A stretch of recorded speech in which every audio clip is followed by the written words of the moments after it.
ಸಂವಿಧಾನದ ಮಹಾನ್ ಚೇತನ ರಾಷ್ಟ್ರಕ್ಕೆ ಉತ್ತಮ ಸಂವಿಧಾನ ನೀಡುವ ಮೂಲಕ ಇಡೀ ವಿಶ್ವಕ್ಕೆ ಮಾದರಿಯಾಗಿದ್ದಾರೆ. ಇಂತಹ ಮಹಾನ್ ಅಂಬೇಡ್ಕರ್ ಒಬ್ಬ ವ್ಯಕ್ತಿಯಲ್ಲ, ದೇಶದ ಶಕ್ತಿಯಾಗಿ ಹೊರಹೊಮ್ಮಿದ್ದಾರೆಂದು ವಿಧಾನಸಭೆ ಮುಖ್ಯ ಸಚೇತಕ ಹಾಗೂ ಶಾಸಕ ದೊಡ್ಡನಗೌಡ ಪಾಟೀಲ್ ಹೇಳಿದ್ದಾರೆ.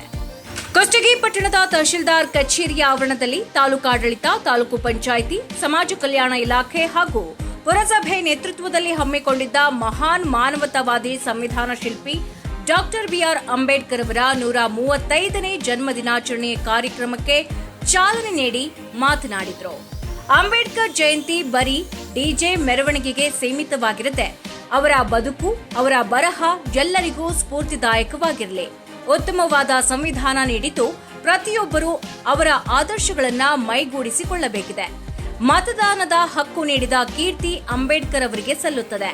ಅಂಬೇಡ್ಕರ್ ಗ್ರಂಥಾಲಯದಲ್ಲಿ ಸುಮಾರು 50,000ಕ್ಕೂ ಪುಸ್ತಕಗಳು ಸಂಗ್ರಹಿಸಿಟ್ಟಿದ್ರು. ಮೊಟ್ಟ ಮೊದಲಿಗೆ ಕಾನೂನು ಮಂತ್ರಿಯಾಗಿ ಕಾರ್ಯನಿರ್ವಹಿಸಿದ್ದಾರೆ. ಇನ್ನೇನು ಕೆಲ ದಿನದಲ್ಲಿ 33% ಮಹಿಳೆಯರಿಗೆ ಸ್ಥಾನಮಾನ ದೊರೆಯುವ ಅವಕಾಶ ಲಭಿಸಲಿದೆ. ತಾಲೂಕಿನಲ್ಲಿ 14 ಕಡೆಗಳಲ್ಲಿ ಸಮುದಾಯ ಭವನ ನಿರ್ಮಿಸಲಾಗುತ್ತದೆ ಎಂದು ತಿಳಿಸಿದರು. ತಹಶೀಲ್ದಾರ್ ಅಶೋಕ್ ಶಿಗ್ಗಾವಿ ಮಾತನಾಡಿ, ಮಹಾನ್ ಚೇತನ ಅಂಬೇಡ್ಕರ್ ಸಮಾನತೆಗೆ ಹಿಂದೂ ಬಿಲ್ ಪಾಸ್ ಮಾಡುವ ಮೂಲಕ ಶ್ರಮಿಸಿದ್ದು ಇಂದಿನ ದಿನಗಳಲ್ಲಿ ಸಮಾಜದಲ್ಲಿ ಪರಿವರ್ತನೆಗೊಳ್ಳಬೇಕಿದೆ ಎಂದರು. ಜಿಲ್ಲಾ ಪಂಚಾಯಿತಿ ಮಾಜಿ ಸದಸ್ಯ ಕೆ ಮಹೇಶ್ ಮಾತನಾಡಿದರು.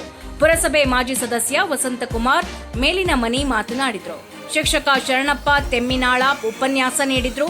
ತಾಲೂಕು ಸಮಾಜ ಕಲ್ಯಾಣ ಇಲಾಖೆ ಸಹಾಯಕ ನಿರ್ದೇಶಕ ತುಗ್ಗಲೆಪ್ಪ ದೇಸಾಯಿ, ಪುರಸಭೆ ಮುಖ್ಯಾಧಿಕಾರಿ VI Bilagi, taluk panchayat EO Pampapati Hiremath, CPI Vishwanath Hiregoud, PSI Hanumanthappa Talawar, BEO Umadevi Basapura, DSS ಮುಖಂಡ ಶುಕರಾಜ್ ತಾಳಕೇರಿ, ನಾಗರಾಜ್ ಮೇಲಿನಮನಿ, ರಮೇಶ್ ಮೇಲಿನಮನಿ, ಕಲ್ಲೇಶ್ ತಾಳದ್, ಅಶೋಕ್ ಬಳುಟಗಿ ಹಾಗೂ ಇನ್ನಿತರರು ಉಪಸ್ಥಿತರಿದ್ದರು. ವರದಿ Sharanappa Lainad, Hiremannapura, Chanakya express news bureau, Kushtagi.